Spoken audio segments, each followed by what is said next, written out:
Hi friends, జై శ్రీకృష్ణ. ప్రతిరోజు morning అందరికీ టీ తాగే అలవాటు ఉంటుంది కదా. ఈరోజు నేను హెల్దీ టీ అంటే బ్లూ టీని, ఈ బ్లూ టీ వలన మన ఆరోగ్యానికి ఎంత బెనిఫిటో మీరే ఆలకించండి.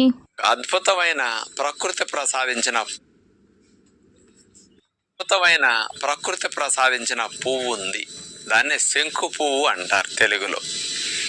ఇంగ్లీష్లో అయితే బటర్ఫ్లై పీ ఫ్లవర్. ఇది బ్లూ కలర్లో ఆ శంకు పువ్వులు ఉంటాయి. ఈ శంకు పువ్వులు ఇందులో ఉండే మెడిసినల్ ప్రాపర్టీ కెమికల్ ఏదంటే టెర్నాటిన్స్. ఈ టెర్నాటిన్స్ అనేవి మన లివర్లోకి వెళ్ళాక లివర్లో ఫ్యాట్ సింథసిస్ని అంటే ఫ్యాటీ యాసిడ్ సింథసిస్ని అట్లాగే కొలెస్ట్రాల్ సింథసిస్ని అరికట్టడం జరుగుతుందట. ఒక